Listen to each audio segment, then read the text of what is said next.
Apakah Pak David sudah siap? Eh, sudah Pak Suyatno, terima Oke, kasih. silakan.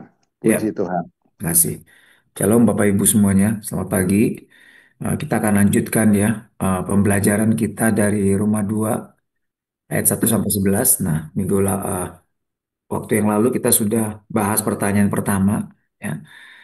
Sekarang kita akan bahas pertanyaan kedua ya. Ini saya share oke.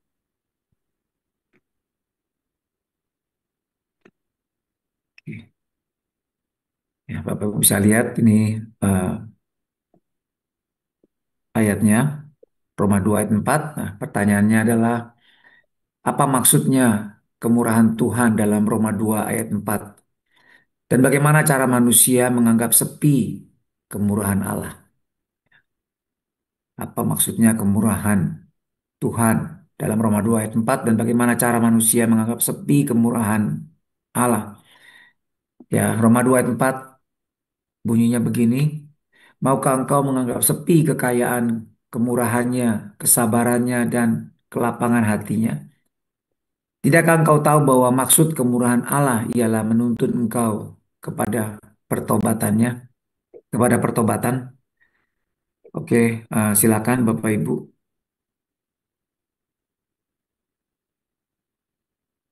Mungkin host bisa bantu, ada yang bisa apa?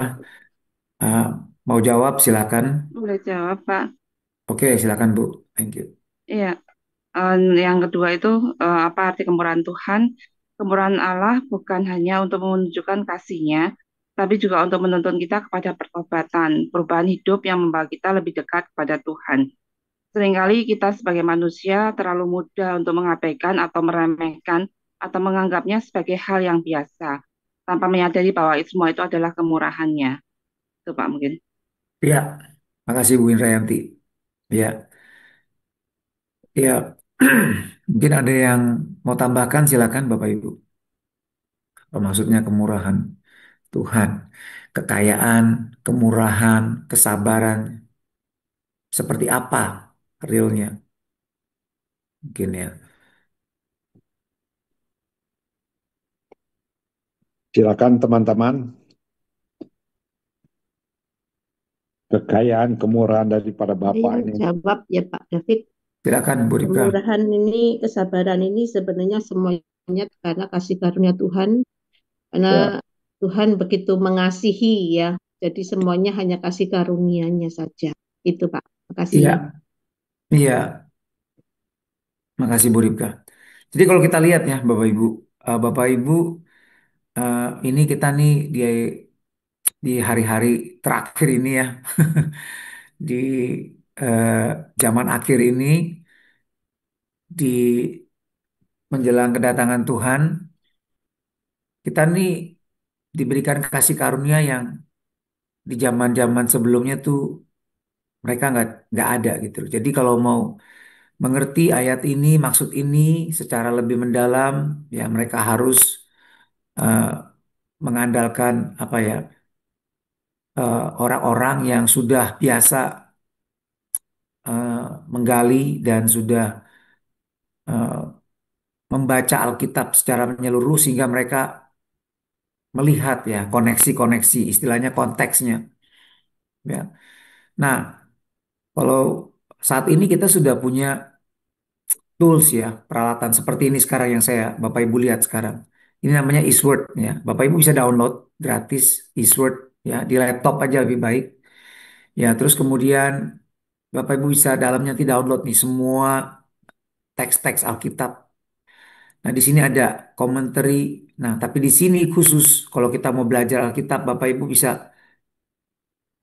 klik di TSK Cross Reference ini. Ya, ini adalah semacam apa ya konkordansi. Ya, di sini TSK Cross Reference akan menunjukkan ya konteks jauh atau ayat atau frasa kata yang berhubungan ya dengan ayat yang ditunjuk. Ya, jadi kalau Roma 2 ayat 4, dia akan tunjukkan Roma 2 ayat 4 ini kata-kata yang sama dari ayat-ayat yang lain atau konteks pengertian yang sama yang lebih dalam mungkin yang menjelaskan frasa atau kata ya terkait. Nah, ini bisa bantu kita untuk mengerti lebih dalam lagi maknanya. Ya.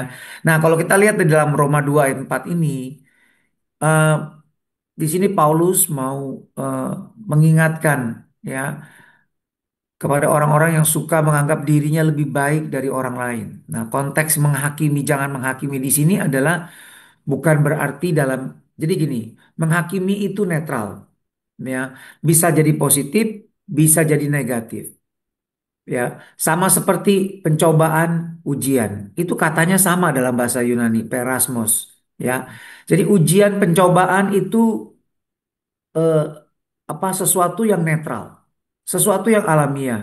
Kita ada di dunia yang jatuh dan ilah zaman ini adalah iblis. Karena itu kehancuran, pencobaan, musibah, penyakit, sakit penyakit itu terjadi kenapa? Karena ini adalah dunia yang sudah jatuh dalam dosa. Nah, jadi pencobaan itu pasti ada, masalah itu pasti ada, ya.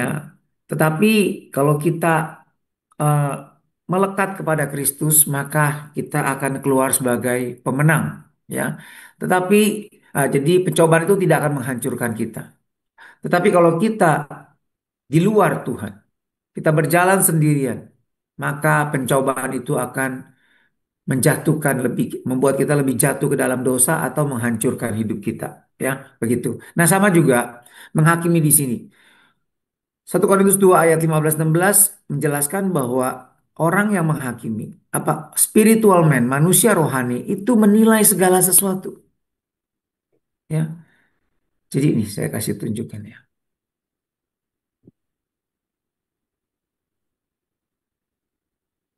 Ya. Tapi manusia rohani menilai segala sesuatu. Judge, kata yang sama, anakrino, ya, katanya dari kata yang sama, ya, ana, ya. Ini ada eh, prefiksnya, ya. Terus kemudian ini kata yang sama di sini krino, ya. Nah, ini juga Bapak Ibu bisa lihat di dalam Roma tadi 2, ya. Judge sama juga krino, ya. Nah, jadi manusia rohani itu menilai segala sesuatu. Bahkan semua orang sebenarnya menilai, tetapi spiritual man, manusia rohani akan menilai dengan benar. Nah, di dunia ini, waktu kita di dalam Tuhan, kita akan menjadi peka. Kita akan menilai, menghakimi dengan benar. Apapun masalah, kita akan bisa judge dengan benar. Ya, kita akan belajar. Bisa salah nggak? Bisa. Tapi kita belajar lewat kesalahan kita. Kenapa? Karena nanti Paulus katakan, ya, bahwa kita nanti akan menghakimi malaikat-malaikat loh. Jadi kita di dunia ini, waktu kita hidup di dalam kekristenan kita, kita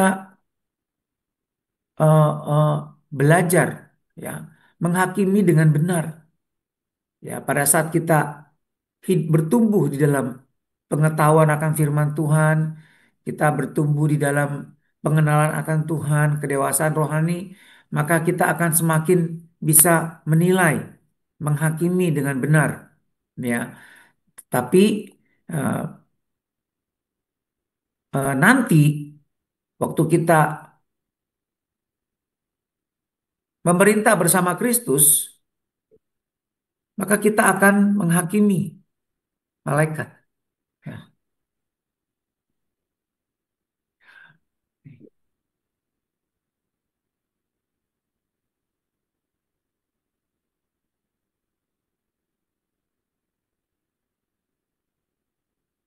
ya. 1 Korintus 6 ayat 3. Tidak tahukah kamu bahwa kita akan menghakimi malaikat-malaikat? Jadi apalagi perkara-perkara biasa dalam hidup kita sehari-hari. Kita mesti terbiasa menghakimi dengan benar. Ya, waktu kita ada di dalam Kristus, Roh Kudus akan menuntun kita sehingga kita bisa menilai segala sesuatu dengan benar. Ya, nah, sehingga kita juga bisa dalam melayani, kita bisa menempatkan ya orang-orang yang benar dalam pelayanan. Ya, jadi semakin kita dewasa, semakin kita peka. Ya, itu hal yang positif dari menghakimi. Ya, oke, nah kita kembali ke Roma 2 ayat 4 tadi. Nah, jadi di sini Paulus sedang menegur ya orang-orang yang menghakimi orang lain tapi melakukan hal yang sama. Nah, ini munafik namanya. Ya, tidak, tetapi kita tahu bahwa hukuman Allah berlangsung secara jujur loh atas mereka yang berbuat demikian. Jadi termasuk orang yang menghakimi dan melakukan hal yang sama, dia juga akan kena. Dan engkau hai manusia, engkau yang menghakimi mereka yang berbuat demikian, sedangkan engkau bersendiri melakukannya juga, adakah engkau sangka bahwa engkau akan luput dari hukuman Allah? Nah, makanya perlu kita waktu menghakim, waktu kita menilai segala sesuatu, kita juga menilai diri sendiri. Ya, kalau kita berjalan dalam Tuhan Roh Kudus akan ingatkan kita. Ya, jadi eh, eh, eh, saya kasih contoh ya. Saya waktu konflik sama istri berapa kali. Ya, ada 2 kali yang saya rasanya benar banget, benar banget. Istri saya salah. Ya, jadi waktu saya yang pertama, waktu saya berdebat dengan istri saya ada masalah gitu ya. Terus kemudian eh, eh, dia kalah berdebat gitu ya, udah diam gitu marah. Terus kemudian saya mau baikin, terus saya ajak yuk kita jalan keluar, dia malah nggak mau gitu ya marah-marah gitu. Jadi saya pikir kok kamu yang salah, kok sekarang saya mau baikin kok begini gitu ya. Jadi saya tuh kecewa gitu ya. Memang kalau biasa ribut, saya rasa saya banyak salahnya gitu ya. Dia lebih banyak benernya gitu. Tapi kali itu saya rasa saya bener banget ya. Jadi saya kecewa sama dia. Saya marah. Ya udah, saya jalan sendiri keluar. Ini ceritanya waktu itu saya masih baru pindah rumah gitu ya. Saya pindah rumah ke sini 2003. Jadi itu kejadian eh, 2000 ya. Waktu itu di Metro Permata tahun 2000-an. 2001, 2002 lah. Kira-kira gitu ya. Setahun 2 tahun saya belum gitu. Nah, jadi waktu di jalan itu saya berdoa sama Tuhan. Tuhan, aduh saya kecewa nih punya istri kayak begini ya. Kok begitu? Saya kan kepalanya loh. Ya, dia udah salah. Saya mau berbuat baik kok dia malah apa namanya eh, eh, begitu gitu ya di depan anak-anak ngomel begitu sama saya ya. Padahal saya lagi mau berikan sama dia. Aduh saya kecewa nih Tuhan. Saya sakit nih hati saya nih. Terus Roh Kudus ingetin saya, kamu itu tentara loh, tentara Kristus. Tentara tuh nggak ada yang cengeng. Tentara tuh nggak ada yang baper. Ya. Tentara itu tahan banting. Yang cengeng itu hansip. Ya. Makanya kenapa? Jarang latihan. Ya, jarang disiplin. Keras. Makanya ya lembek, cengeng. Kamu tuh bukan hansip kan? Kamu tentara. Jangan mentalnya kayak hansip.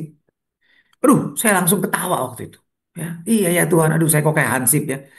Baperan gitu ya. Langsung saya ketawa waktu itu. Ya, kecewaan itu langsung hilang. Saya pulang, ya, saya minta maaf sama istri saya karena ngomong kasar. Jadi saya ketemu salahnya saya, terus saya berbaikan sama dia. Nah, terus akhirnya kita sama-sama ya bisa baik lagi uh, uh, sama anak-anak kita makan itu waktu itu ya. Nah, kedua kali juga begitu. Kedua kali saya juga merasa benar, benar.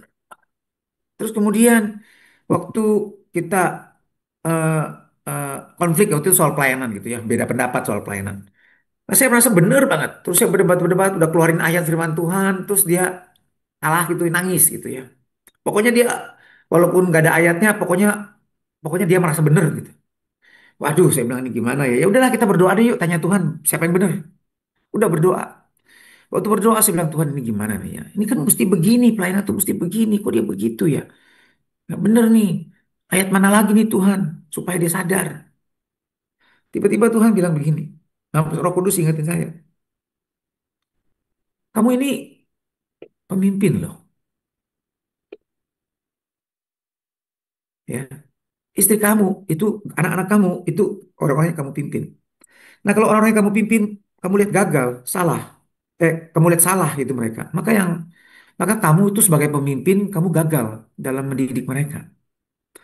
Jadi kamu nggak bisa ajak mereka ke pengertian kamu. Kamu harus turun ke levelnya dia, temenin dia, dan sama-sama ajak dia, bawa dia ke atas. Oh iya Tuhan, aduh saya salah ya kalau gitu. Ya udah, selesai berdoa, saya bilang sama istri saya minta maaf, saya maksain kebenaran saya, ya. Tapi saya mau sama-sama ya, ikutin kamu, pengertian kamu tentang pelayanan, ya. Ayo kamu ikut sama-sama saya. Nah, terus kemudian, dia juga ngomong begini, saya juga tadi ditegur sama Tuhan, saya salah, nggak boleh begitu, pelayanan bukan begitu, persis seperti yang kamu maksud, begitu pelayanan itu. Wah, saya jadi ya kita nggak usah argue ya, waktu kita datang ke Tuhan, Tuhan yang buka pikiran istri saya dan buka pikiran saya, ya. Nah, jadi hendaknya begitu, ya. Kita waktu berjalan sama Tuhan, kita akan semakin bisa menilai perkara dengan benar. Ya, kita akan melihat ya, apa yang benar, apa yang salah, dan sebagai manusia kita juga nggak sempurna, tetapi bukan karena kita nggak sempurna kita diam, ya udahlah biarin aja lah. Enggak. Ya, firman Tuhan ingatin kita, kalau ada yang salah kita harus belajar untuk menghakimi dengan benar, ya. Kita harus jaga supaya apa namanya kita semua nih berjalan dalam kebenaran. Jadi kalau ada yang salah, ingetin, ya. Tetapi karena motivasi yang benar, bukan munafik, bukan mau cari muka, ya. Nah, kenapa? Karena penghakiman akan dimulai dari rumah Tuhan, ya. Makanya kita harus belajar menghakimi dengan benar. Nah, oke. Kembali ke pertanyaan yang keempat tadi. Apa maksudnya kemurahan, kesabaran, kelapangan hati? Bapak Ibu lihat ya. Di sini Roma 2 ayat 4. Nah, jadi Paulus di sini mulai beralih nih topiknya. Ya, jangan menghakimi. Kamu lihat ya, orang yang menghakimi itu nggak luput loh. Kamu jangan pikir dia kena penghakiman, dia kena musibah, ya kan karena dia berdosa. Oh, kamu nggak kena musibah ya? Oh, rumah kamu nggak kena musibah misalnya. Yang lain kena musibah karena mereka berdosa. Iya, jangan salah. Tuhan sabar sama kamu. Ya, Tuhan menyatakan kemurahannya, kelapangan hatinya. Nah, apa itu kemurahan, kesabaran, kelapangan hatinya? Apa itu kekayaannya Tuhan? Waktu saya lihat di sini, ini ada yang menarik, Bu, ya. Kita lihat. Efesus 1 ayat 7. Sebab di dalam Dia dan oleh darahnya Yesus, kita beroleh penebusan, yaitu pengampunan dosa, menurut kekayaan kasih karunia-Nya. Lihat, di sini Efesus 1 ayat 7, kekayaan kasih karunia-Nya itu merujuk kepada penebusan, pengampunan dosa oleh darah Yesus. Jadi karya Yesus di kayu salib itu merupakan kekayaan, kasih karunia, kemurahan dari Tuhan. Ya, bentuk realnya adalah salib Kristus, darah Yesus. Efesus 2 ayat 7. Supaya pada masa yang akan datang, ia menunjukkan kepada kita kekayaan kasih karunia-Nya yang melimpah-limpah sesuai dengan kebaikannya terhadap kita dalam Kristus Yesus. Sekali lagi, tunjukkan bahwa semua ya kasih karunia yang berlimpah-limpah, kekayaan kasih karunia yang berlimpah-limpah ya sesuai dengan kebaikan Allah terhadap kita itu ada di dalam Kristus Yesus. Kolose 2 ayat 2. Supaya hati mereka terhibur dan mereka bersatu dalam kasih sehingga mereka memperoleh segala kekayaan dan keyakinan, pengertian dan mengenal rahasia Allah yaitu Kristus. Wow. Jadi Kristus itu adalah rahasia ya mengenai kekayaan, kasih karunia. Ya, kita bisa mengerti kekayaan, kemurahan, kesabaran, kelapangan hatinya kalau kita mengenal Kristus. Waktu kita memandang salib Kristus, kita akan mengenal seperti ini loh. Ya, kebesaran, kemurahan. Loh, Bapak Ibu, agama lain, monoteisme lain, agama monoteisme lain, ya. Bapak Ibu tahu lah ya agama monoteisme lain. Itu juga percaya loh. Allah itu maha murah hati, malah kemurahannya itu wah melebihi ya segala sesuatu yang ada di alam semesta. Ya, dia maha murah hati, maha kaya, maha sabar, maha kuasa. Tetapi ya begitu aja. Tetapi nggak lihat realnya. Tetapi waktu kita memandang Kristus, kita tahu seperti ini loh. Tuhan, pencipta alam semesta, mau turun jadi manusia. Mati di kayu salib buat kita. Ya. Kalau kita lihat itu, kita akan sadar. Sehingga kita ya, sadar semua kebaikan kita. Nggak ada artinya. Ya. Kita nggak bisa, kita lihat bahwa semua kesalehan kita udah jauh banget. Ya, semua kebaikan kita nggak ada artinya dibanding Kristus. Ya. Nah, di situ.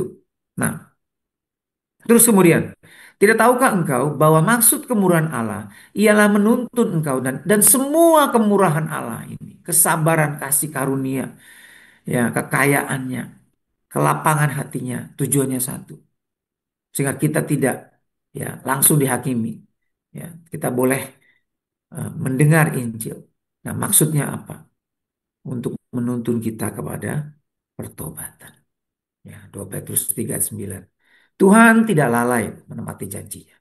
Artinya siapa yang berbuat dosa pasti akan menerima hukuman. Tapi nggak semua pendosa-pendosa bahkan pembunuh langsung mati kan? Ada pembunuh. Kemarin saya lihat ya di berita ada pembunuh di Amerika. Orang muda, anak muda umur 16 tahun. Dia membunuh seorang gadis ya. Bukan membunuh. Menyiksa seorang gadis tanpa ada alasan. Dia siksa sampai cacat. Ya sampai dia ini cacat apa ya? eh, Ya jadi cacat gitu loh. Jadi nggak normal ini perempuan ya. Jadi jalannya jadi kayak ini. Jadi otaknya tuh rusak gitu ya. Brain damage. Ya. Dan dia pikir dia itu lolos ya dari hukuman karena dia juvenile. Dia belum sampai umur 18. Dia ketawa-ketawa di pengadilan, tapi hakimnya marah. Lihat ini orang udah ngerti nih sebenarnya. Walaupun umur 16 ya dihukum di Amerika tuh nggak bisa dihukum seperti orang dewasa. Biasanya itu mesti dihukum mati karena dia menyiksa perempuan itu dan dia 2 kali. Sebelumnya dia membunuh ya nenek-nenek, tapi dilolosin ya cuma orang tuanya denda bayar berapa ribu dolar gitu ya. Tapi kali ini kedua kali dia jadi memang udah jahat ini orang.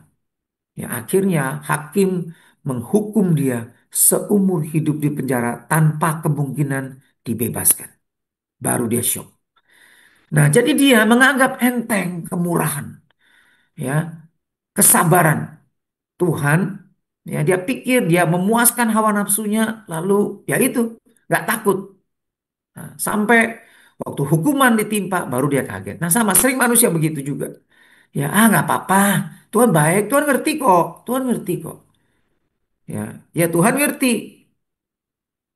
Tuhan ngerti kita tuh dikasih kesempatan, tetapi kalau kita terus begitu terus, tujuan Tuhan memberi kita kesempatan itu kesabarannya, nggak langsung hukum kita karena Dia mau kita bertobat.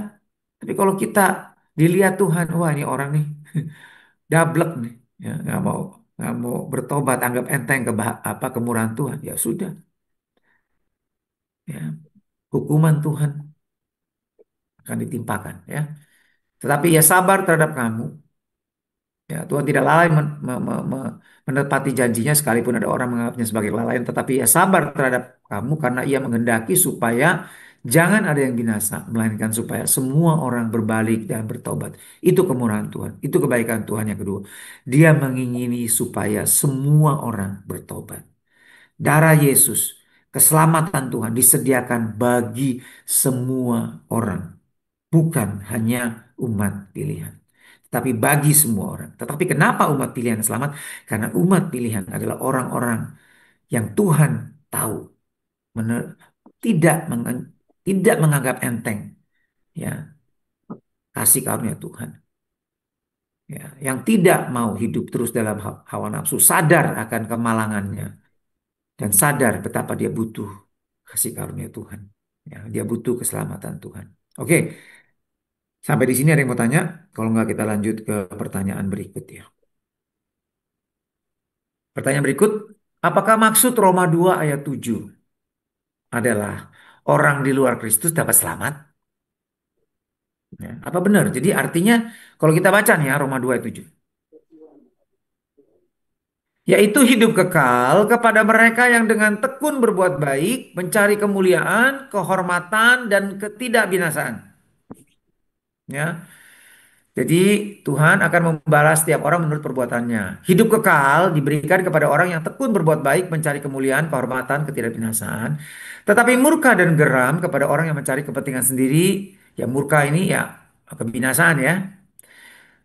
Yang tidak taat kepada kebenaran, melainkan taat kepada kelaliman. Jadi kalau begini, apakah artinya ayat ini sedang mau menjelaskan bahwa orang di luar Kristus pun dapat selamat asal tekun berbuat baik, ya, mencari kemuliaan, kehormatan dan ketidakbinasaan, ya.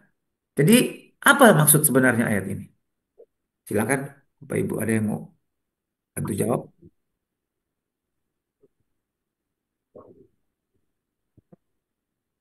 Boleh jawab lagi, Pak? Boleh, silakan Bu.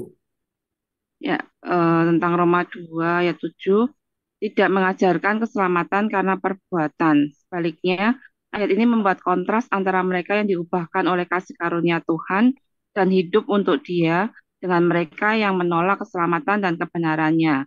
Mereka yang dengan tekun berbuat baik, mencari kemuliaan, kehormatan, dan kebinasaan adalah mereka yang sungguh-sungguh percaya kepada Yesus Kristus untuk memperoleh keselamatan karena kasih karunia melalui iman. Coba. Ya, oke Bu, thank you Bu Indrayanti. Ya, mungkin ada yang lain yang mau menambahkan, silakan.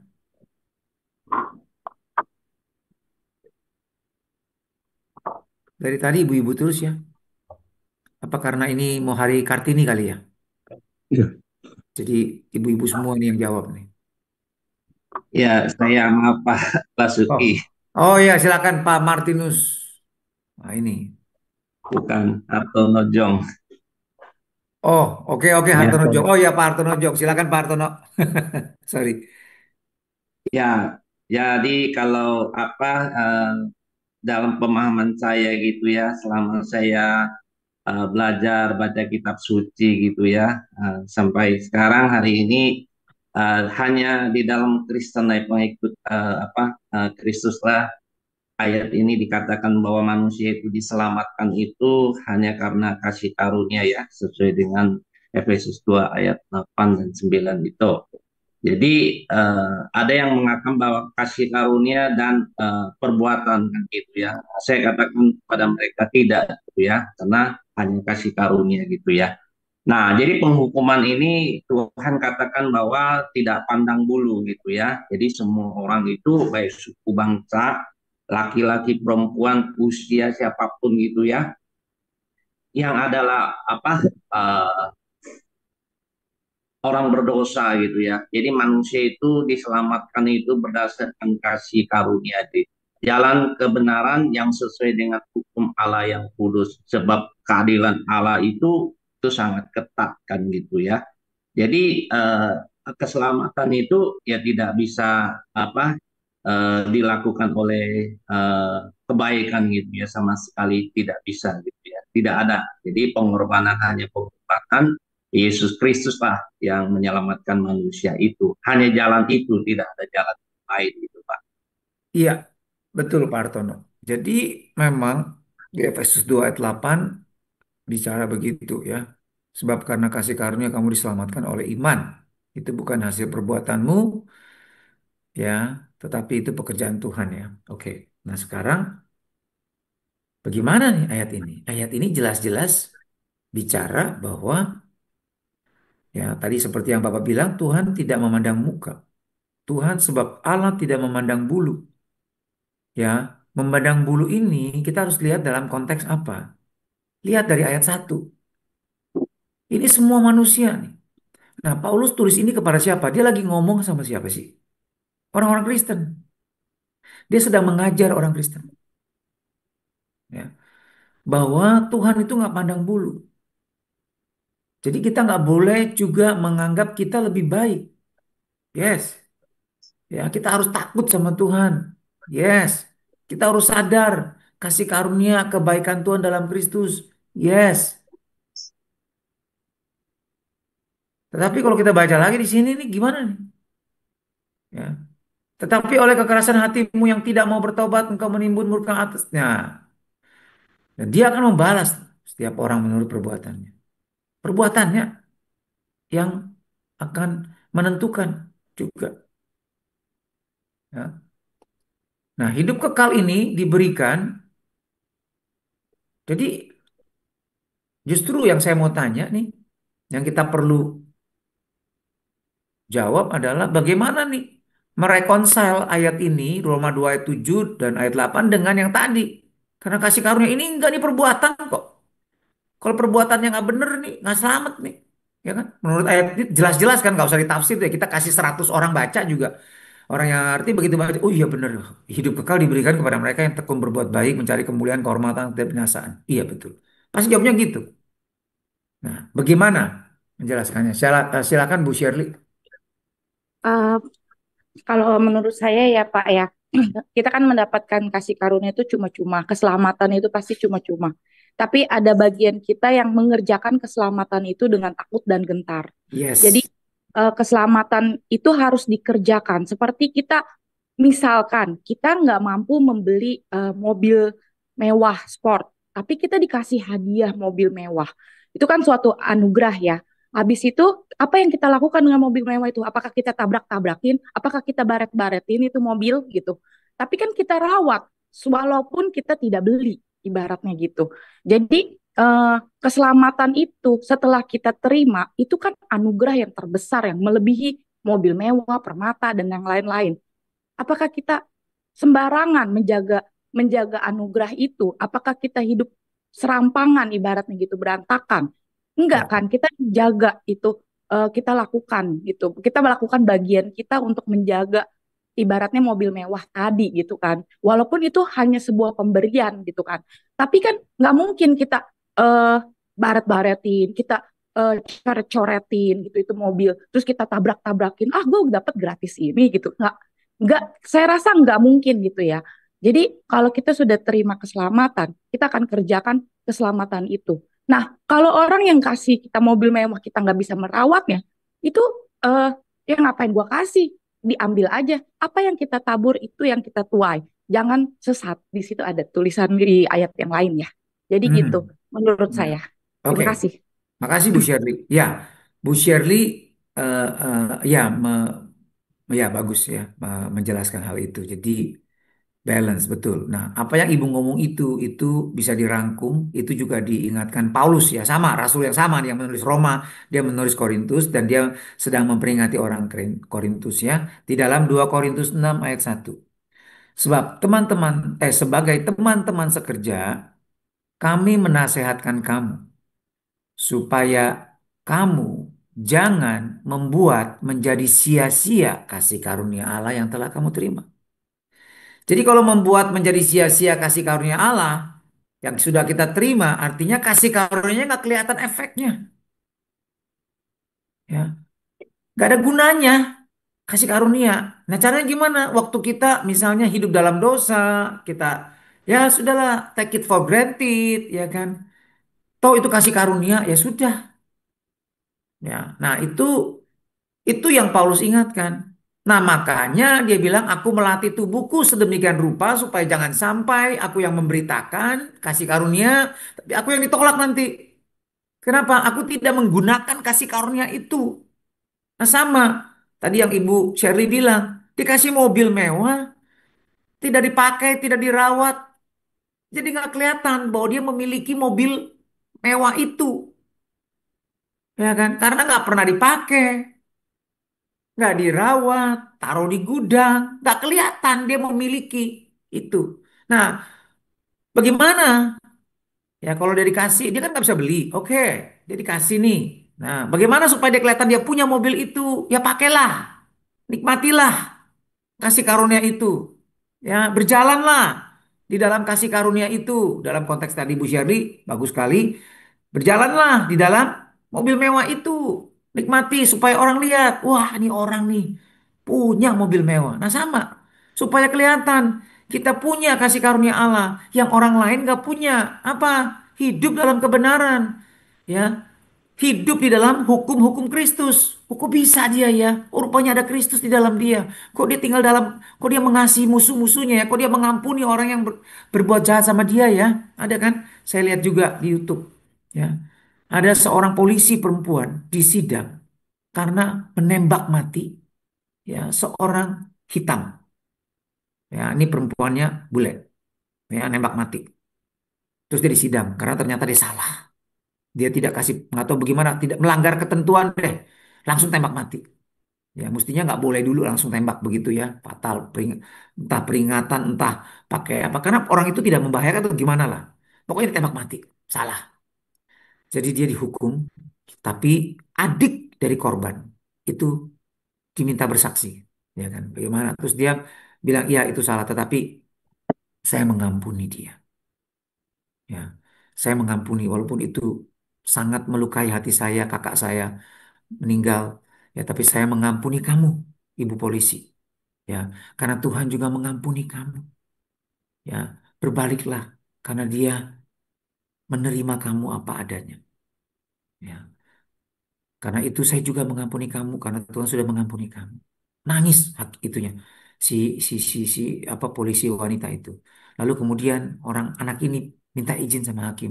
Hakim, boleh nggak saya datang peluk polisi wanita ini? Hakim kasih izin. Terus dia bangun, wah polisi perempuan ini peluk dia sambil nangis-nangis. Ya. Nah, anak laki-laki ini yang kakaknya dibunuh ini tidak sia-siakan kasih karunia. Dia menggunakan kasih karunia Allah. Sehingga orang lain yang melihat ini, terutama polisi perempuan ini, bisa merasakan kasih karunia Allah dan ketularan. Ya, sehingga dia juga menerima pengampunan Tuhan. Nah, ini namanya anak laki-laki ini tidak sia-siakan kasih karunia. Tapi kalau kita sudah menerima kasih karunia Allah, kita sudah tahu keselamatan itu ya memang bukan usaha kita, tetapi kita ya semau gue hidupnya. Ya. Kita tidak mencari Tuhan, kita hidup dalam dosa, kita hidup di dalam apa namanya dusta, ya korupsi ya semua dosa lah sebutinnya. Makanya Paulus ingetin bahwa jangan sesat. Ya kan? Tuhan tidak membiarkan dirinya dicobai. Nih, 1 Korintus 6 misalnya. Ya kan? Atau tidak tahukah kamu bahwa orang-orang yang tidak adil tidak akan mendapat bagian dalam kerajaan Allah? Jangan sesat. Orang cabul, penyembah berhala, cinta akan uang penyembah berhala. Orang yang hidup dalam hawa nafsu itu penyembah berhala. Orang berzina, banci, orang pemburi, pencuri, orang kikir, pemabuk, pemfitnah, penipu tidak akan mendapat bagian dalam kerajaan Allah. Jadi kalau kita lihat Alkitab harus lihat semuanya. Jangan cuma satu. Nah, ada tuh yang pandangannya kayak gitu. Ya sudah, pokoknya syarat selamat apa? Percaya kan? Ah, itu percaya. Jadi apapun buat dosa, yang penting kamu percaya Yesus, darah Yesus menyucikan kamu. Sampai lebih ekstrim lagi, ada yang ngajarin pendeta, nggak usah ngaku dosa, nggak usah doa Bapa kami. Karena doa Bapa kami kan dibilang, ampunilah kami seperti kami sudah mengampuni. Nggak usah, itu waktu zaman Yesus hidup. Itu ajaran kepada orang Israel. Kita yang sudah menerima darah Yesus, ya pengampunan Yesus, nggak perlu lagi. Yesus sudah mengampuni dosa kita dulu, sekarang, selama-lamanya. Ya sudah, tidak perlu lagi ngaku dosa. Ada pendeta yang ngajar gini, pendeta Mega Church ya di Singapura. Nah ini nggak benar. Dia lupa, walaupun kita tidak hidup di bawah hukum Taurat, kita hidup di bawah kasih karunia, tapi bukan berarti kita bebas hukum. Kita harus hidup di bawah hukum Kristus. Ya. Nah ini, hukum Kristus itu dari hati, bukan cuma kelihatan luarnya aja, tapi dari dalam. Ya. Dan Tuhan tidak berubah. Orang cabul, penyembah berhala, berzina, banci, pemburi, pencuri, orang kikir, pelit, mabuk, pemfitnah, penipu tidak akan mendapat bagian dalam kerajaan Allah. Ya. Nah, ini yang maksudnya Tuhan tidak memandang bulu. Orang yang tidak menerima kasih karunia, orang yang menerima kasih karunia, kalau dia menyanyiakan kasih karunia, dia hidup dalam dosa kayak begini, tetap enggak selamat. Oke, kembali sekarang. Dari mana kita bisa tahu Roma 2 ayat 7? Ini koneknya ke sana. Ada yang mau bantu? Ya, tadi Bu Sherry udah jelasin tuh. Iya benar, ini benar. Tapi bagaimana dari mana kita bisa lihat Roma 2 ayat 7 ini sebenarnya nggak bilang. Karena ada orang kalau comot ayat ini bilang, oh, ya kan, ya akan membalas. Nah, ayat ini ada yang mau bantu jawab nggak?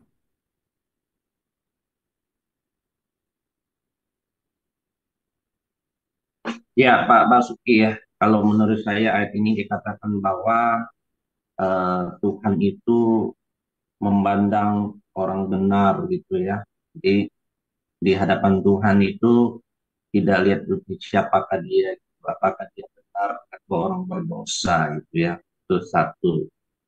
Terus yang kedua itu adalah bahwa keadilan Tuhan itu ya itu sangat ketat sekali gitu ya. Jadi Tuhan itu penghakiman itu adil gitu ya. Jadi sampai di sana itu ya Tuhan tidak terima gitu yang namanya ada keluhan-keluhan gitu ya. Seperti itu disampaikan. Oh, saya belum pernah mendengar nama Tuhan gitu sampai di sana Tuhan bilang tidak gitu ya.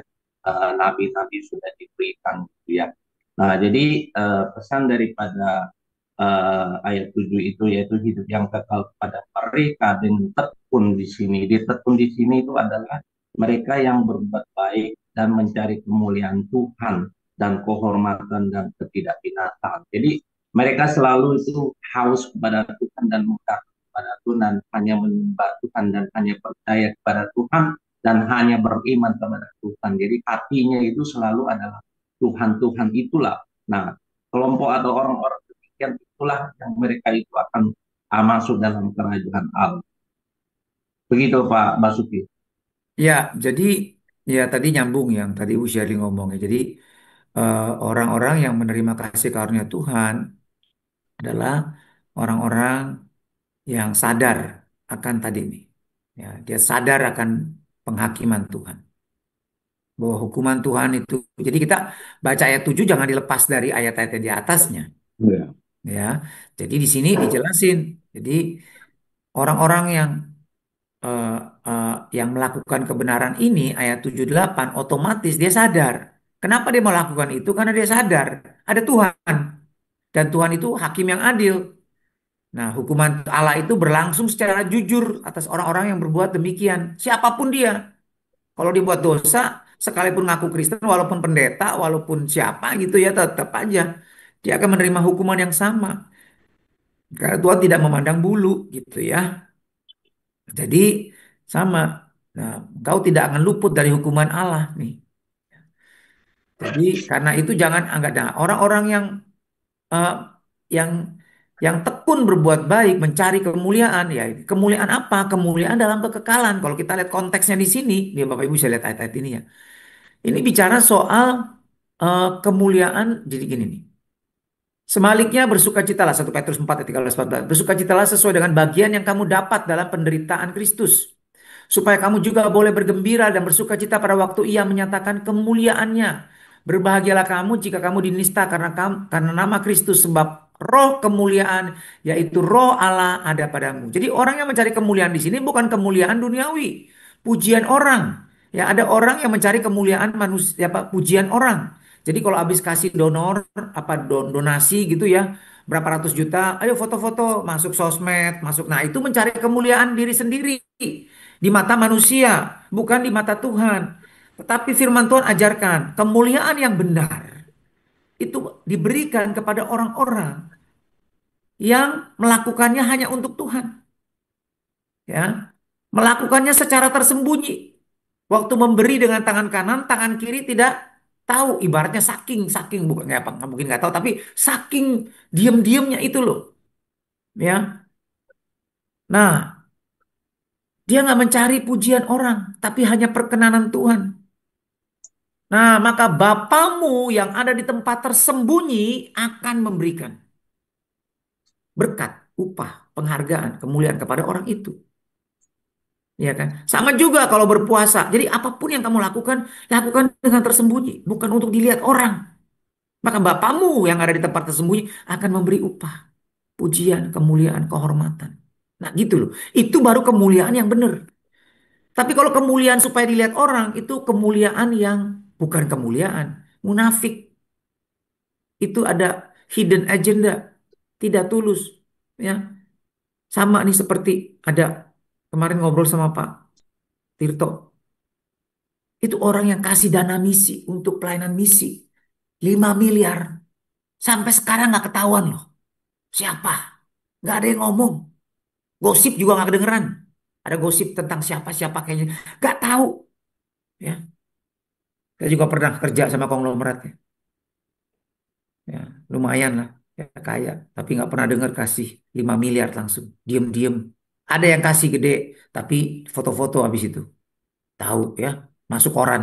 Masuk masuk koran Warta Jemaat gitu. Waduh, Bapak ini kasih berapa? Ada kan? Kita tahu lah ya.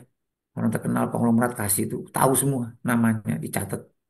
Dicatat bukan di sorga, catat di ini, buku di ini, pengumuman gereja gitu ya. Ya.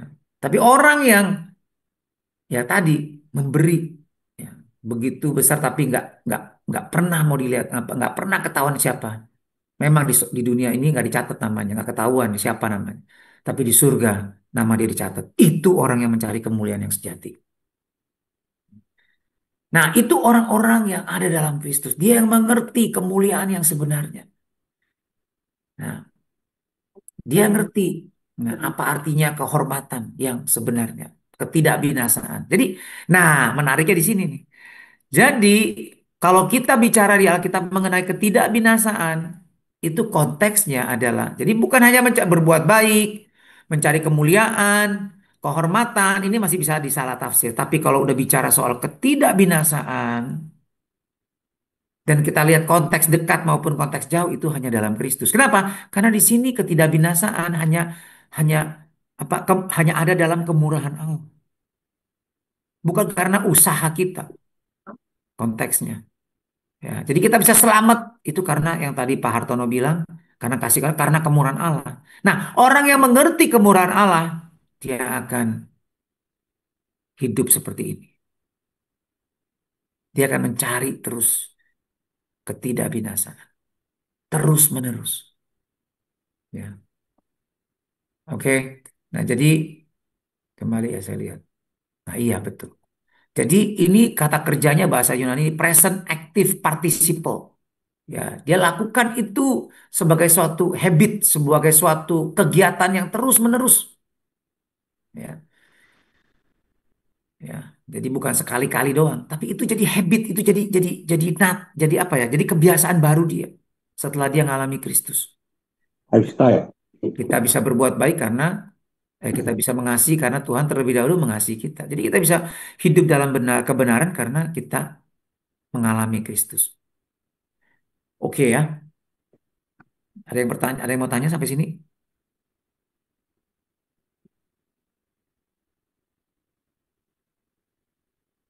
Ya. Jadi jelas ayat ini bukan berarti bahwa orang-orang yang di luar Kristus dapat selamat ya. Nggak bisa, nggak ada. Kenapa? Karena mencari ketidakbinasaan itu artinya hidup yang kekal. Dan ini menunjukkan bahwa nah, di dalam Roma 1 udah jelas, Injil itu kekuatan Allah yang menyelamatkan semua manusia yang percaya. Jadi kalau konsisten nih Paulus ngomong begitu, jadi artinya orang yang mencari ketidakbinasaan terus hidup ya dengan gaya hidup yang seperti ini, mencari kemuliaan, pujian dari Tuhan, mencari ketidakbinasaan, itu udah jelas artinya hidup kekal. Dan ini menunjukkan orang itu punya iman, percaya kepada Tuhan Yesus karena hanya melalui Tuhan Yesus kita bisa memperoleh hidup kekal dan itulah message pesan seluruh kitab Perjanjian Baru. Bukan cuma tulisan Paulus, tetapi juga Yakobus, juga Petrus, juga Yohanes, ya juga semua Injil. Ya, nah jadi itu jelas. Ya, kita bisa lihat dalam Roma 2 ayat 7, Yohanes 5 ayat 24, Yohanes 17 ayat 3, Roma 6 ayat 23, 1 Yohanes 2 ayat 25. Itu tadi ada di TSK Cross Reference. Ya, oke. Kalau nggak ada yang mau tanya, kita lanjut ke yang terakhir. Ya. Roma 2 ayat 11. Apa maksudnya itu? Silakan. Apa maksud dari Roma 2 ayat 11?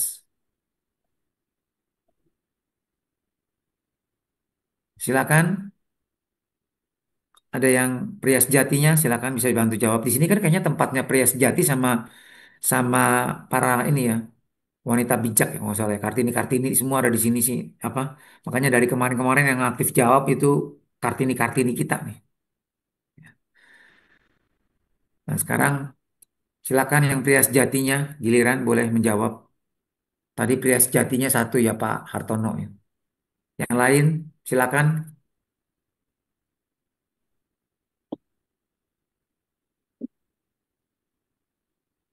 Kok tumben hari ini sepi ya? Ada 160 orang loh. Ayo, siapa?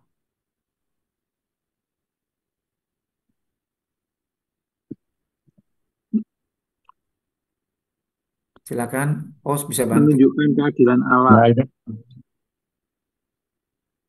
Silakan Pak Edi. Jadi sebab Allah tidak memandang bulu itu maksudnya menunjukkan keadilan Allah. Jadi Allah itu ya bersifat adil gitu. Iya, iya, Kalau dari saya, David, iya. karena ditulis dikatakan Tuhan tidak memandang bulu. Mm-mm. Karena apa? Karena dari awal sudah dikatakan Allah itu adalah kasih. Itu kan, karena begitu besar kasih Allah akan dunia ini, ya kan? Jadi dia tidak memandang bulu yang lu mau kaya, lu mau miskin, lu mau pendek, lu mau gemuk, lu mau kurus, mau tinggi. Istilahnya Tuhan tidak memandang bulu. Karena dari awal kasihnya itu diperuntukkan untuk kita, orang yang berdosa ini. Dia tidak ada seperti yang tadi kan, yang Hmm. kehormatan, kemuliaan gitu, tapi enggak. Tapi di situ dia dengan kita sudah melihat bahwa pengorbanan dirinya itu sempurna, ya kan? Istilahnya kasihnya itu loh. Jadi dia tidak membalang bulu ataupun kan ada lagunya ya. Kau bukan Tuhan yang melihat rupa, kau bukan Tuhan. Itu kan ada lagunya juga. Ya. Nah itu kita bisa lihat kalau Tuhan Yesus itu demikian kasihnya kepada kita. Dia tidak pernah memandang bulu karena dia Allah yang sempurna, Allah yang luar biasa. Mungkin kita manusia bisa seperti itu, berteman ya istilahnya. Gue pilih-pilih nih, ada syaratnya kan. Kalau kalau lu bisa kasih gue uang, gue mau deh deket sama lu gitu. Kalau lu bisa traktir gue juga mau deh. Jadi istilahnya menjilat gitu kan. Tapi Tuhan itu enggak, karena dasarnya adalah kasih yang tanpa syarat. Jadi dia tuh tidak memandang bulu. Hmm. Kalau kalau menurut saya ya, tahu nih kalau Pak David. Iya, Thank you. iya, ya, benar, pasti begitu, Bu Rika. Cuman kita perlu waktu baca ini, ayat ini, ya seperti yang saya udah uh, pernah sampaikan sebelumnya, perhatikan ya. Jadi kita nih sedang belajar nih, makanya tadi saya kasih kisi-kisi caranya gimana lihatnya itu ya. Nah, supaya kita lebih teliti hati-hati. Jadi, nah waktu kita belajar Kamu baca nggak teliti kerja ya? hati-hati gitu ya, kita akan lihat, wow, apa ada pengertian yang bukan seperti biasa. Kalau kita baca sekilas kayaknya ya udah gitu ya ngerti. Tapi waktu kita mau ikutin ya cara menggali yang baik, ya kita akan melihat, oh iya ya, ini lebih deep gitu maksudnya. Oke, sekarang kita lihat. Sebab Allah tidak memandang bulu. Nah, ayat ini dilihat apa namanya tadi nih Pak Edi Suwito tulis Allah menilai hati bukan penampilan luar. Ya, betul. Ya, itu semua tadi teman-teman ngomong itu benar semua. Oke. Maksudnya Allah tidak memandang bulu. Ya, begitu ya. Tuhan tidak melihat kaya, miskin, ya kan, kurus, gemuk, ganteng, cakep, jelek gitu ya. Sama aja di mata Tuhan. Ya, Tuhan melihat hati katanya. Iya, betul. Itu semua betul. Nah, tetapi maksudnya di sini apa? Tuhan tidak memandang bulu karena kalau dibilang, oh Tuhan tidak memandang bulu, itu luas banget. Ya, luas banget artinya. Nah, jadi di dalam konteks Roma 2 ayat 1 sampai 11, maksudnya apa Allah tidak memandang bulu? Karena kalau kita perhatikan ayat ini dimulai dengan kata sebab,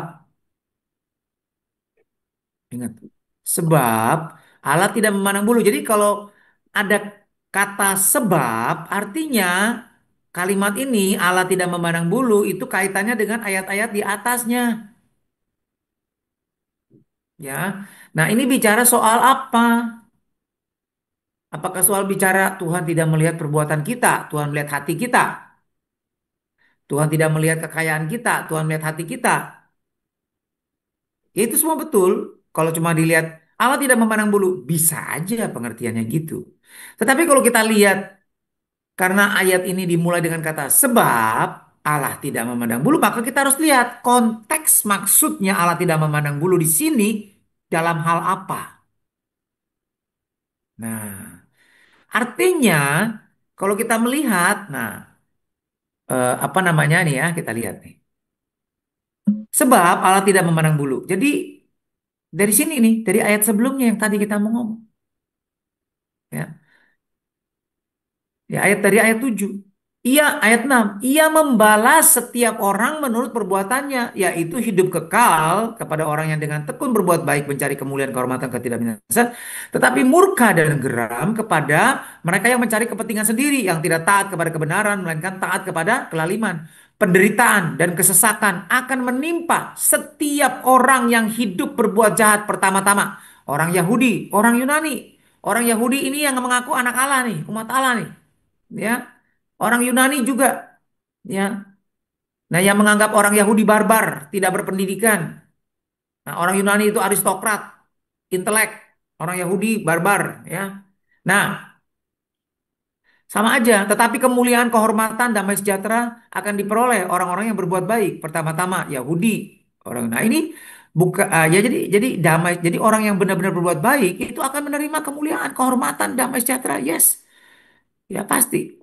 Jadi kenapa? Karena Allah tidak memandang bulu. Ini menunjukkan di sini konteksnya adalah Paulus sedang berbicara bahwa Tuhan tuh nggak pandang bulu dalam hal dia akan membalas semua orang sesuai dengan perbuatannya.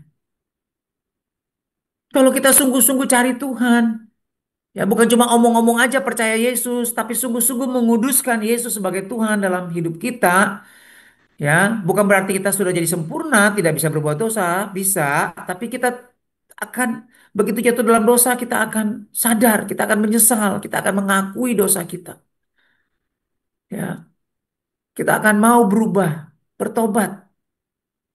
Nah, itu orang yang sungguh-sungguh tuh mencari kemuliaan, yang sungguh-sungguh mau berusaha berbuat baik. Nah, Tuhan lihat itu semua. Nah, waktu kita sungguh-sungguh mau cari Tuhan, maka Tuhan akan memberikan upah. Dia akan menyatakan dirinya kepada orang itu. Allah nggak mandang bulu siapa aja kok. Bukan cuma orang Yahudi, orang Yunani juga, orang barbar, orang intelek sama aja. Ya, kalau mereka sungguh-sungguh, Tuhan akan balas. Nah, sama juga. Siapa yang nggak selamat?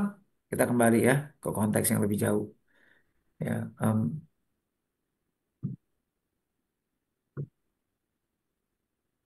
Yohanes sekarang. Yohanes 3. Nah, ini yang kita mesti baca. Yohanes 3:16. Ya, karena begitu besar kasih Allah akan dunia ini sehingga ia mengaruniakan anak yang tunggal supaya setiap orang percaya tidak binasa melainkan beroleh hidup yang kekal. Ya jelas. Ya, di dalam Injil, di dalam seluruh perjanjian baru, orang yang beroleh hidup kekal, orang yang percaya kepadanya. Nah, tetapi orang yang percaya kepadanya itu seperti apa? Bukan percaya-percaya doang. Kelihatan. Nah, ini dia. Baca ayat 17. Sebab Allah mengutus anaknya ke dalam dunia bukan untuk menghakimi dunia, melainkan untuk menyelamatkan. Oke. Menyelamatkan kan orang yang percaya. Nah, barang siapa percaya kepadanya, dia tidak akan dihukum. Barang siapa tidak percaya, ia telah berada di bawah hukuman. Sebab dia tidak percaya dalam nama. Jadi orang yang tidak percaya, dia tetap di bawah hukuman. Jangan jangan pikir orang yang tidak percaya nanti masuk neraka. Sekarang pun dia ada di neraka.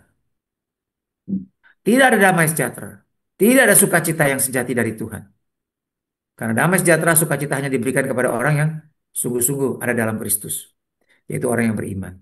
Dan inilah hukuman. Orang itu yang tetap belum percaya ada dalam hukuman. Apa? Terang telah datang ke dalam dunia. Tetapi manusia lebih menyukai kegelapan. Nah ini yang dimaksud hukuman tadi. Orang yang tidak percaya yang tetap ada di bawah hukuman. Jadi barang siapa tidak percaya, ia telah berada di bawah hukuman.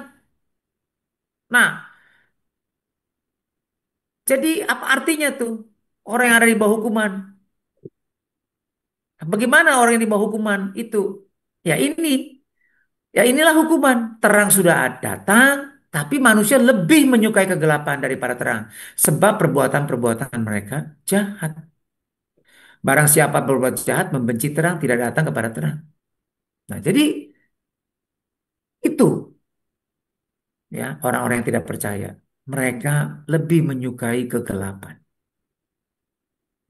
Nah, orang yang percaya artinya mereka tidak menyukai kegelapan. Jadi kalau bilang orang percaya tapi tetap menyukai kegelapan, itu namanya jaka sembung naik ojek, nggak nyambung Jack, ya.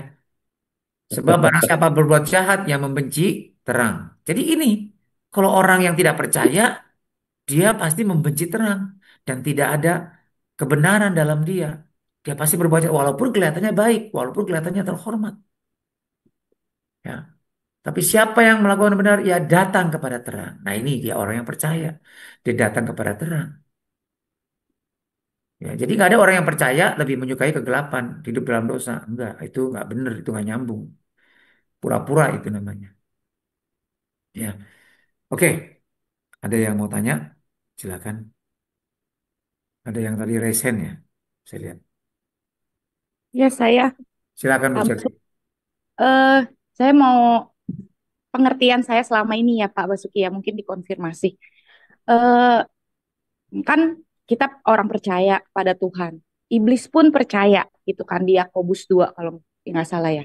Yakobus 2, iblis pun percaya bahwa Tuhan tuh ada gitu. Nah, yang membedakan kita adalah kelahiran baru. Ada juga ayat yang lain bilang kalau kita mengalami kelahiran baru kita mengalahkan dunia gitu kan. Saya lupa ada di mana. Satu Jadi Yohanes.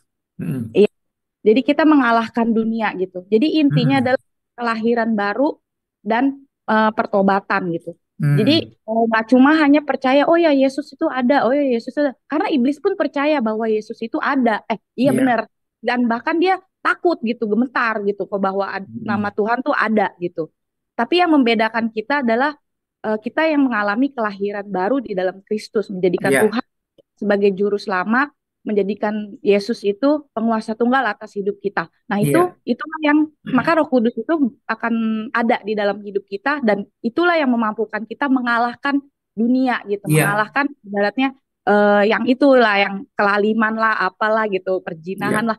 Itulah yang memampukan kita untuk mengalahkan itu semua gitu. Dan Betul. jika kita sudah memiliki Roh Kudus itu harus dikasih makan gitu. Makanannya itu adalah firman Tuhan gitu. Jadi jangan sampai roh yang ada di dalam diri kita itu kering kerontang dibanding dagingnya gitu. Dagingnya jangan lebih besar gitu. Jadi Iya. semakin hari kita kasih makan roh itu terus untuk kita kerjakan sungguh-sungguh supaya roh itu lebih besar daripada daging yang Mm. kita ada gitu. Terus sama satu lagi jangan buka celah karena Mm. kalau kita buka celah iblis itu kerjanya mencuri, membunuh sampai membinasakan. Jadi kalau Mm. kita tahu nih kita jatuh ada celah nih, cepet-cepet buru tutup celahnya gitu Iya. supaya kita kembali lagi jangan buka celah kita bisa bisa berjalan lagi bersama Tuhan. Itu sih pengertian saya selama ini ya. Iya. Semoga ini benar. Terima kasih. Benar, ya betul memang. Jadi ya mau aliran Kristen apapun juga setuju bahwa kalau kita lahir baru ini ayatnya nih yang tadi Ibu Shirley ngomong ya 1 Yohanes 5 ayat 4. Sebab semua yang lahir dari Allah mengalahkan dunia. Ini tandanya. Dunia di sini apa? Bukan dunia. Wah, pokoknya kalau kita anak Tuhan juara semua deh. Bisnis juara mengalahkan orang-orang gak percaya. Ya kan, sekolah nomor satu semua. Ya, boleh puji Tuhan. Tetapi kita lihat tuh, ya orang-orang yang nggak percaya Tuhan, ya tetapi kaya banget itu di Arab itu, misalnya, ya kan, China itu nggak percaya Tuhan tuh, komunis tuh, kaya tuh, ya kan. Nah, jadi negara negara Arab itu nggak percaya Tuhan tuh, waduh, raja minyak gitu, ya kan, mau ngomong apa tuh? Jadi nggak selalu. Nah, maksudnya mengalahkan dunia di sini bukan dunia fisik, tetapi dunia di sini. Nah, konteksnya apa? Kita harus tetap di dalam 1 Yohanes nih. Konteksnya 1 Yohanes, ya. 1 Yohanes mana? 1 Yohanes 2. Nih, perhatikan ya. Ini menarik. Lihat ya, dari ayat yang ke-12. Aku menulis kepada kamu, hai anak-anak. Perhatikan, ya. Aku menulis kepada kamu, hai bapak-bapak. Aku menulis kepada kamu, hai orang muda. Ya, ayat 14 mulai deh. Aku menulis kepada kamu, hai anak-anak. Bukan anak kecil biasa, orang muda biasa fisik ya, orang tua, orang bapak-bapak fisik, bukan. Tetapi ini rohani. Kenapa? Karena dibilang begini, karena kamu mengenal Bapa. Nggak semua anak-anak kecil gitu ya mengenal Bapa. Ini ginosko loh. Mengalami Tuhan bukan hanya gnosis, punya pengetahuan, tahu ada Tuhan, bukan. Mengalami Tuhan, mengenal di sini ginosko. Ya, aku menulis kepada kamu, hai bapak-bapak, karena kamu mengenal dia yang ada dari mulanya. Ada lagi tambahannya nih. Mengenal dia yang ada dari mulanya. Dia tahu hakikat Allah. Dia punya pengetahuan dan pengenalan yang dalam. Ya, dia punya pengalaman bersama Bapak. Ini maksudnya. Aku menulis kepada kamu, hai orang muda, karena kamu kuat dan firman Allah dalam dia. Gak semua orang muda kuat dan firman Allah dalam dia. Dan kamu telah mengalahkan yang jahat. Gak semua orang muda secara jasmani mengalahkan yang jahat. Banyak orang muda justru hidup dalam kejahatan. Ya kan? Nah, jadi di sini bicara soal kerohanian. Tiga tingkat kerohanian orang Kristen. Kristen bapak, Kristen anak-anak, Kristen orang muda. Nah, apa isi tulisannya? Ini pesannya kepada orang Kristen anak, orang muda, dan bapak. Jangan kalian ya semuanya nih kamu nih mengasihi dunia dan apa yang ada dalam dunia. Jikalau orang mengasihi dunia, maka kasih akan Bapa tidak ada dalam orang. Itu. Bahkan di dalam Yakobus dikatakan, siapa yang mengasihi dunia menjadi musuhnya Tuhan. Yakobus 4 ayat 4. Ya. Nah, jadi artinya orang Kristen anak, orang Kristen muda yang sudah apal firman Tuhan di luar kepala, kuat rohaninya. Karena tadi Ibu Sherry bilang kasih makan terus rohnya. Bukan Roh Kudus yang dikasih makan, Roh Kudus nggak perlu makan. Roh kita yang perlu makan ya. Nah, roh kita dikasih makan nih misalnya. Nah, sehingga kuat. Nah, jadi orang Kristen orang muda mengalahkan yang jahat, kuasa kegelapan. Udah, usir setan, Ghostbuster deh ya. Ntar dulu nggak kebal kita bisa mengasihi dunia loh. Nah, apa itu dunia di sini? Nah, semua yang ada dalam dunia itu keinginan daging, keinginan mata, keangkuhan hidup, ya. Jadi orang Kristen Bapak pun bisa lo angkuh, sombong, tapi kelihatannya rendah hati. Kalau jalan bongkok-bongkok, tetapi, waduh, hatinya merasa dia, waduh, udah hebat banget gitu ya. Nah, sama juga ada Kristen orang muda, waduh, dipakai Tuhan dahsyat urapannya. Ya kan, nubuat, usir setan, ya kan, dahsyat sekali melakukan mujizat. Dia pikir dengan begitu itu satu apa ya bukti pengakuan Tuhan akan imannya. Jangan kaget dia nanti di hari penghakiman itu nggak direken sama Tuhan. Yang direken apa? Karakternya. Karena Tuhan bilang, "Nyah, aku tidak pernah kenal kamu, hai pembuat kejahatan." Jadi karakter. Nah, kembali lagi tadi tuh. Ya, jadi kalau orang yang benar-benar hidup lahir baru, dia punya iman, dia mengalahkan dunia. Apa? Keinginan mata, keinginan daging, gangguan hidup. Dia akan terus menerus. Yang Roma 8 tadi, Roma 2 tadi katakan. Ya kan, dia akan terus berbuat baik. Dia akan terus mencari kemuliaan. Dia akan mencari ketidakbinasaan terus. Dia akan belajar terus. Sehingga hidupnya semakin hari semakin disucikan oleh Kristus, semakin serupa Kristus. Ya kayak gitu ya. Nah, jadi itu yang benar. Ya. Jadi mau Kristen apapun ya, mau tradisionalis kayak Calvin, Armenian, Katolik, Roma, Ortodoks, Protestan ya, sama aja percaya itu. Yang tadi itu, ya. Percaya ini juga. Makanya ya Kristen Reform ya, ada Dr. Stephen Lawson ya, ahli khotbah eksposisi, profesor doktor khotbah eksposisi di University Master University ya, sekolah teologi, tetapi waktu dia berzina hidup dalam dosa, udah selesai dia. Ya, hidup dia nggak bakalan lagi dibilang naik panggung, nggak bisa dipulihkan lagi, nggak bisa karena dia udah disgrace, ya, mempermalukan salib, ya, mempermalukan jabatan seorang hamba Tuhan. Ya, jadi kalau hamba Tuhan udah jatuh ke dosa begitu, waduh. Padahal 4-5 tahun yang lalu dia me- me- apa, mengatakan Karl-Heinz belum lahir baru karena pendeta itu, gembala Hillsong di New York itu selingkuh, mabuk-mabukan dan selingkuh, ya kan? Dia bilang, wah itu nggak benar tuh, hidup dalam dosa tuh belum lahir baru. Nah, sekarang orang-orang kutip itu, kalau gitu kamu juga belum lahir baru dong. Nah, nggak mungkin Stephen Lawson belum lahir baru karena dia bisa mengajarkan kebenaran. Menurut Calvin, orang yang belum lahir baru nggak bisa mengerti tentang kebenaran, nggak bisa dia mengerti kebenaran firman Tuhan, apalagi mengajarkannya. Jadi Kristen Stephen Lawson sudah lahir baru. Loh, tapi kok dia bisa hidup dalam dosa? Nah ini. Jadi salah kalau yang mengajarkan sudah lahir baru nggak bisa hidup dalam dosa. Ini buktinya Stephen Lawson, Ravi Zacharias, malah Ravi Zacharias sampai mati lagi. Aduh, sampai John MacArthur yang Calvinis bilang, wah dia nggak selamat. Karena apa? Ya karena hidup dalam dosa. Sampai mati tidak ngaku dosa. Jadi kita harus hati-hati. Ya, kita bisa loh mengasihi dunia. Kita perlu berjaga-jaga. Makanya Yohanes memberi pesan ini kepada semua orang Kristen, semua tingkat kerohanian.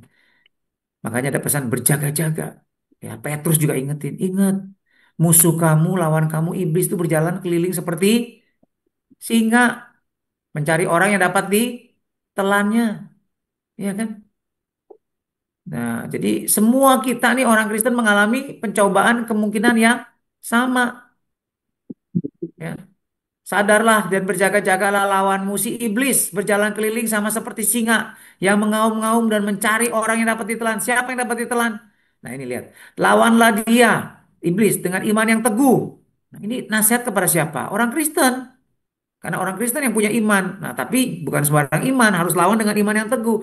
Sebab kamu tahu bahwa semua orang Kristen yang sudah lahir baru, saudaramu di seluruh dunia menanggung penderitaan yang sama. Penderitaan apa? Melawan si iblis ini, pencobaan ini. Ya, oke. Jadi makanya kita perlu tetap ada di dalam komunitas. Ya, ingat kodrat domba tidak bisa sendirian, harus hidup dalam kawanan domba dan harus melekat kepada Kristus. Amin. Ya. Jadi kesimpulannya apa? Kita yang belajar nih dari Roma 2 ayat 1 sampai 11. Kesimpulannya, ya. Ini saya bacakan kesimpulannya. Saya screenshot ya. Oke. Stop sharing dulu.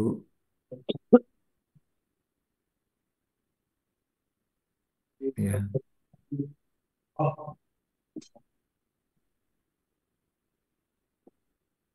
Kesimpulan dari Roma 2 ayat 1 sampai 11. Pertama, semua manusia termasuk orang Yahudi ya, ada di bawah kuasa dosa. Tidak ada satupun manusia yang benar.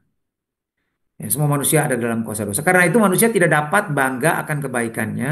Tidak dapat, walaupun hidup benar, tetap dosa tidak bisa ditutupi dengan perbuatan baik tadi. Nah, makanya ini menjelaskan Roma 2 ayat 7. Ya, orang yang benar, dia akan selalu hidup dalam kebaikan, hidup di dalam kemuliaan, mencari kemuliaan, dan terus tekun mencari ketidakbinasaan seperti Bapak Ibu yang terus tekun belajar firman. Ya. Nah, jadi waktu Bapak Ibu belajar menjawab, Bapak Ibu sedang belajar. Tapi justru kalau Bapak Ibu nggak menjawab, nggak mencoba menjawab, nanti nanti pasti salah deh. Ya udah punya pikiran kayak gitu, dia akan dapatnya sedikit. Tapi waktu kita belajar, ya menghadapi pencobaan dan jatuh, sakit, kita akan bangkit. Kita akan lebih hati-hati lagi. Nah, itu efek pencobaan buat anak Tuhan. Ya, dia buat kita semakin berjaga-jaga.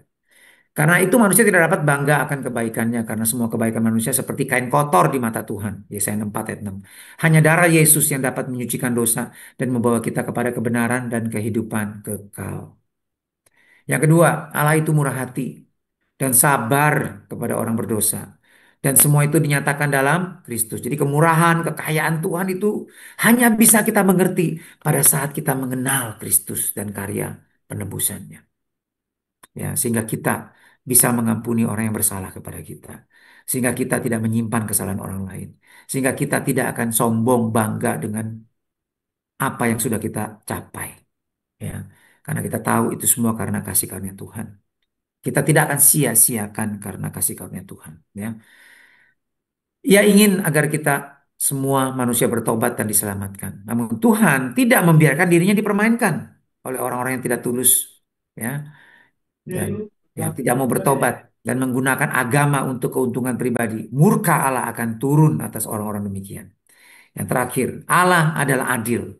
Ini maksudnya Allah tidak memandang bulu dan penghukumannya akan turun tanpa pandang bulu atas semua manusia yang melakukan kejahatan, yaitu orang-orang yang tidak melakukan kebenaran sekalipun mengaku Yesus sebagai Tuhan. Ya, Roma 2 ayat 9, 11, ya bandingkan Roma 7 21 23, Matius 7 ayat 21 23, Matius 25 ayat 41 46, Lukas 13 ayat 25 27. Ini akan saya bagikan ke host ya supaya dikirim ke teman-teman. Ini kesimpulannya nanti semua deh. Ya apa yang kita bahas saya akan kirim ya ke grup. Oke, demikian. Nah, semoga memberkati, Tuhan Yesus berkati. Terima kasih Pak David Basuki sudah Sama. memberkati dan memberikan kita sebuah pendalaman Alkitab, membuat kita semakin jelas dan mengerti bagaimana kita perlu mengerti, memaknai, menghidupi, melakukan, bukan cuma sekedar beriman, tetapi mempraktekkan di dalam kebenaran. Mari kita sungguh-sungguh lebih lagi ya. Dan Pak Suyatna kita akan doakan untuk Pak David Basuki sebelum Pak David Basuki mendoakan setiap kita. Silakan Pak Suyatna boleh mendoakan.